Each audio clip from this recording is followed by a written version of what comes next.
Want to speak real English from your first lesson? Sign up for your free lifetime account at EnglishClass101.com.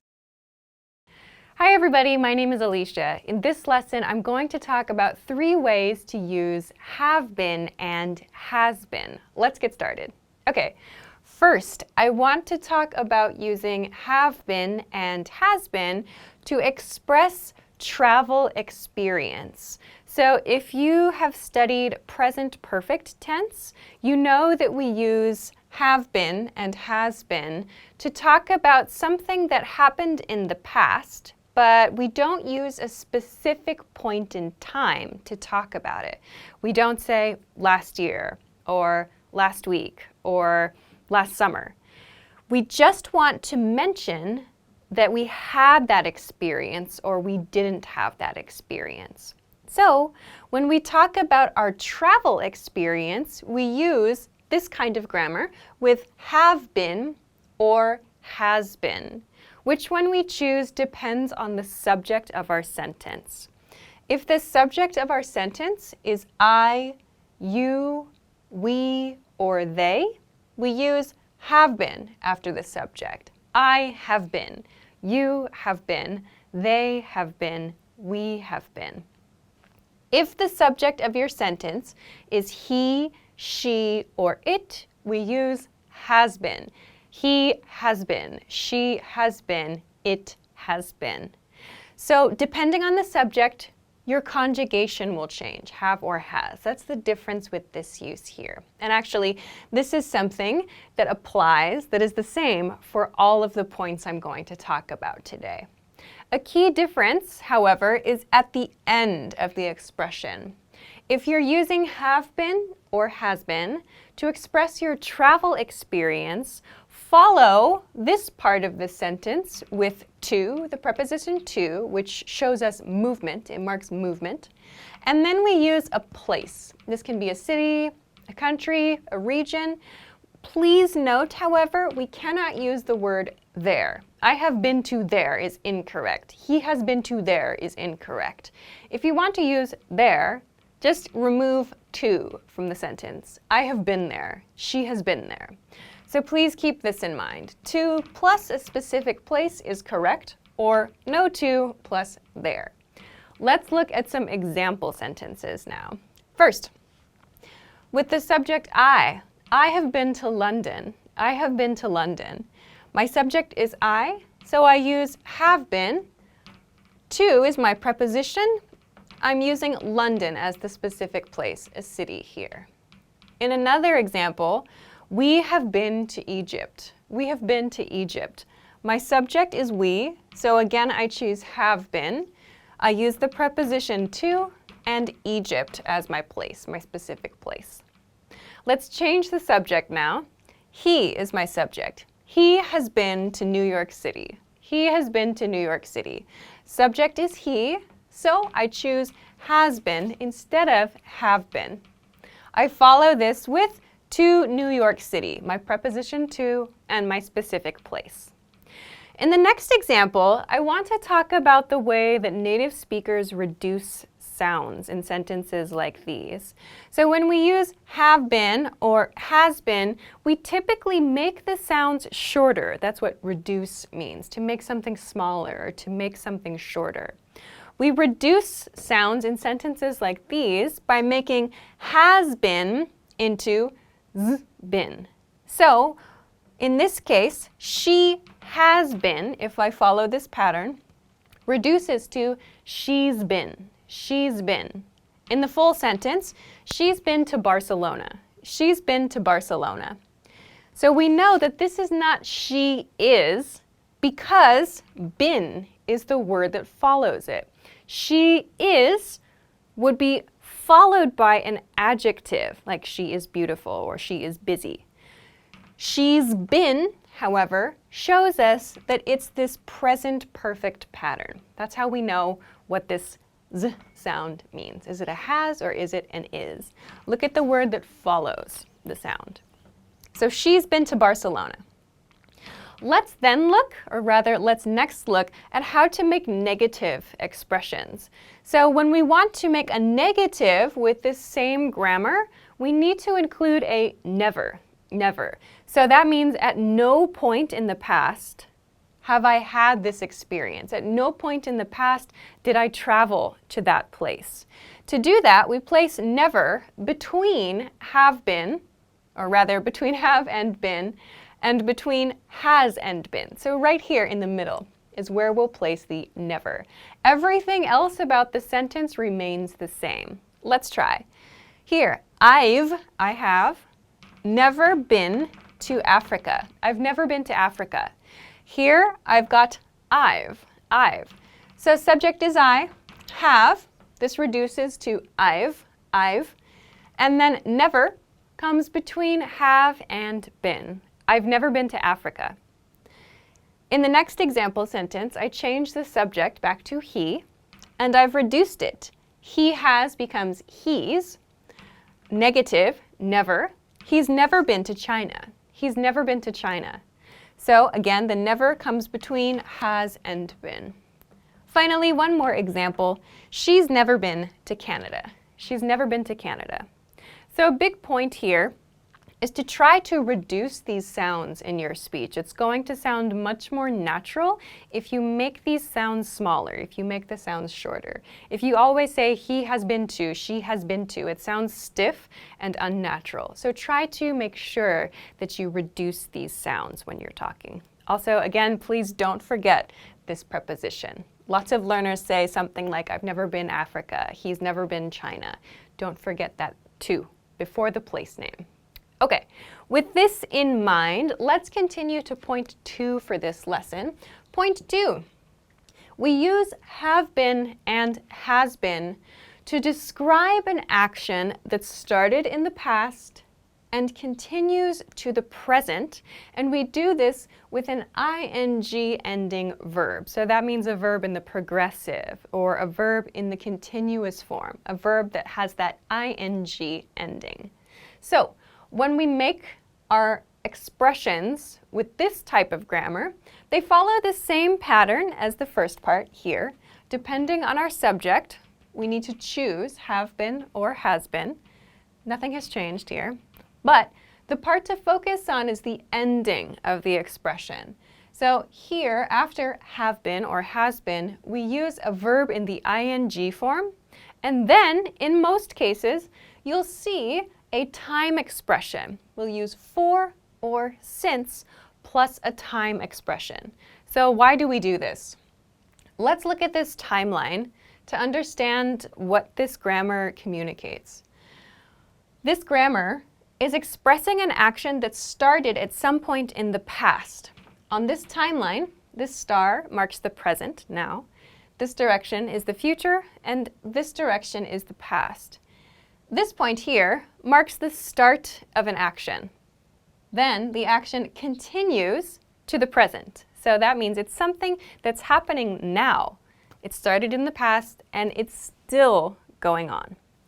So we mark this point in the past with either for or since. So let's take a look at some example sentences to understand the differences between using for and since.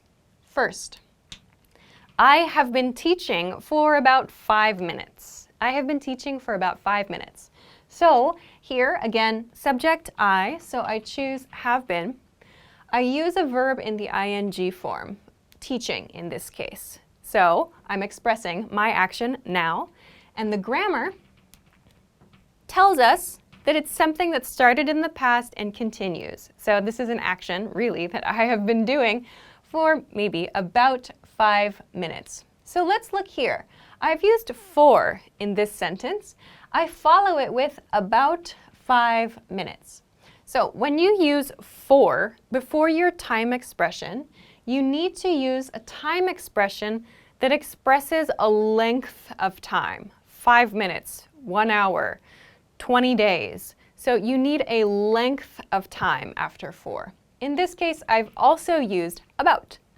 So I don't know exactly how much time has passed since I started this lesson, but for about 5 minutes.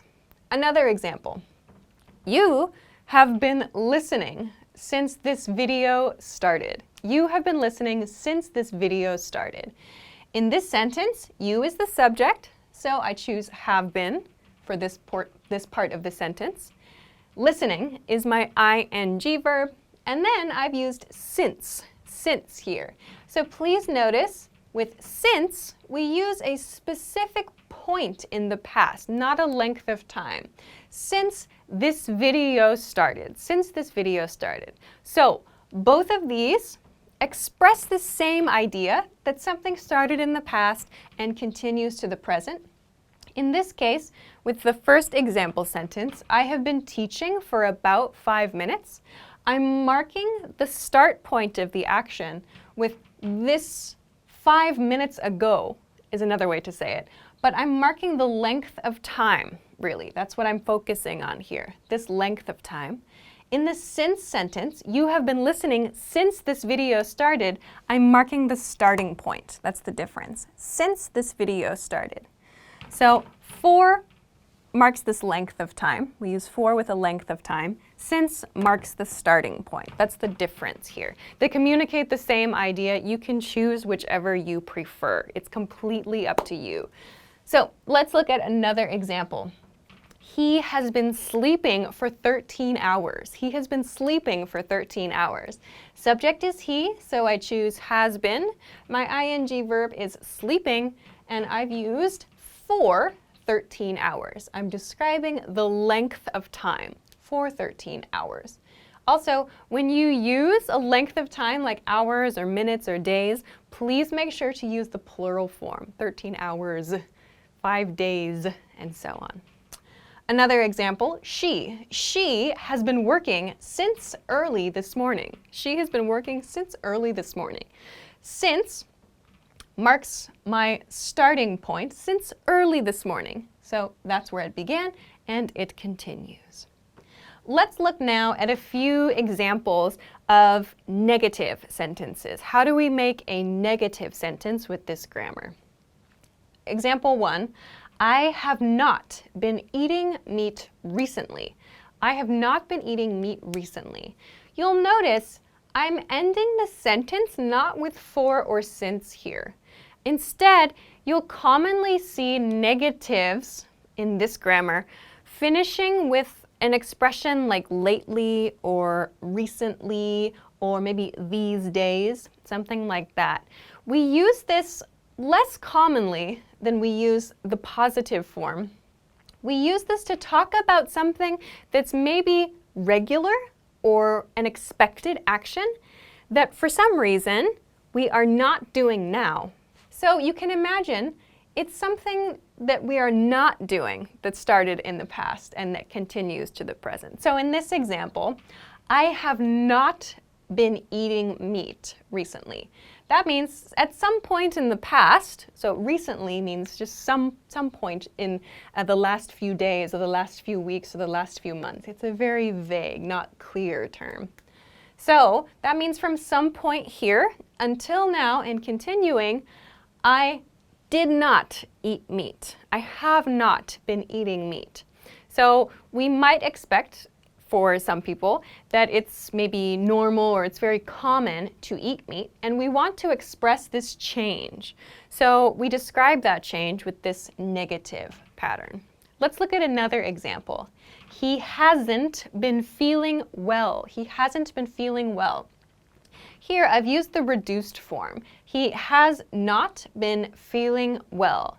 So you might have noticed that when I'm using this grammar, to make my sentence negative, I'm using not between have and been or has and been. This is different from point 1 in this lesson, where we used never between the two words. To make this grammar negative, use not. When we reduce it, it becomes haven't with have not or hasn't with has not. So this sentence, he hasn't been feeling well. He hasn't been feeling well.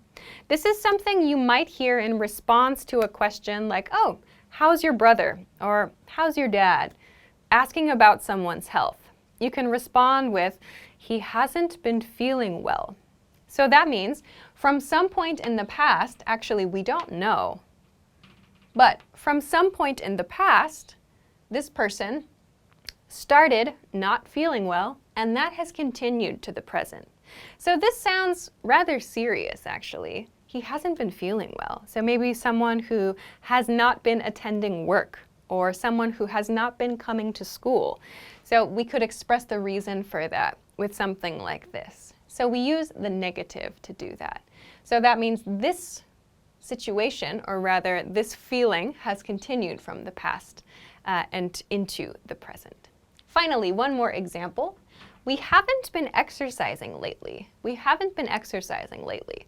So again, this kind of sentence refers to an action that was common or that was expected for the speaker. So maybe the speaker has a long history of exercise or good exercise habits. And the speaker and someone else, they want to express that there has been a change. So they might say, we haven't been exercising lately. So they would use the negative form to do that. So this grammar is used to talk about an action that started in the past and continues to the present, or some action that was typical or expected in the past that is no longer happening for some reason. Okay, so let's compare this then to point 3, which is very similar, but we have some grammatical changes to consider.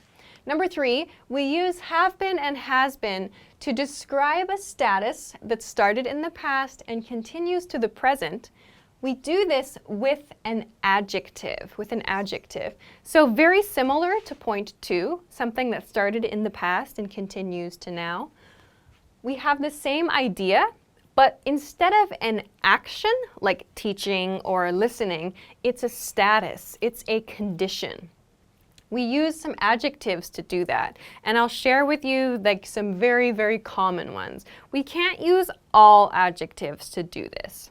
So, again, we follow the same structure for the beginning of the sentence. Depending on your subject, we choose have been or has been. After this part, we use an adjective.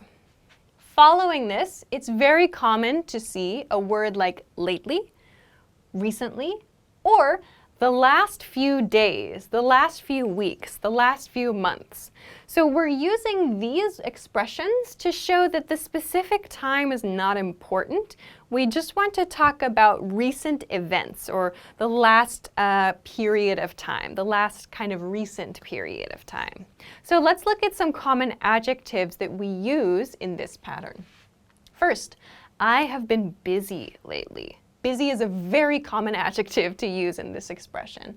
So again, this expresses that the person, the speaker here, in recent days, in the last, recent period, has been busy. So at some point in time, they started to be busy, and that has continued until the current conversation. Again, we do reduce this sound to I've been busy lately. I've been busy lately. Another one. I've been sick the last few days. I've been sick the last few days. Here, I have the last few days. Now you'll notice I'm not using for in this expression. It's kind of common to drop that here. I've been sick for the last few days is totally correct. But in this case, as I've done here, it's also common to drop it sometimes. So I've been sick the last few days. That means in this time period, I have been sick. So a few days ago it started and it continues to today. Let's change the subject. He has been grumpy recently. He has been grumpy recently. Grumpy is an adjective that means someone who is in a bad mood. Like they seem really negative. They're not mean or evil or bad people, just they're in a bad mood. Grumpy. They're a little bit difficult to deal with. He has been grumpy recently. So that means from this point in time in the past, from this recent point in the past, until now, and continuing, he has been grumpy. Another one, she's been really happy the last few weeks. She's been really happy the last few weeks. So I've reduced she has to she's. She's been really, so I'm emphasizing my adjective here, happy. You can change the adjective like level with words like really or very. She's been very happy or she's been really happy the last few weeks. So here, again, I could use for if I wanted to. This makes it a little more casual. So she's been really happy the last few weeks. Let's take a look last at some negatives then. First one, I have not been very busy lately. I have not been very busy lately. So again, we would use an expression like this if it's regular for us. Like in the past, it was regular for us to be busy, but recently or lately, I have not been very busy. So we kind of use this to show that there's some change, as we talked about with point number 2. Another one, he hasn't been very friendly lately. He hasn't been very friendly lately. So again, this kind of expresses a change. Someone who is usually very friendly or who has been very friendly in the past is not very friendly right now and has not been very friendly lately. So we use a negative to do that. Again, as with point number 2 in this lesson, we use not to make the expression negative. I have not been, he has not been. To reduce, we use I haven't been, and he hasn't or she hasn't been. Last example, she hasn't been very talkative the last few days. She hasn't been very talkative the last few days.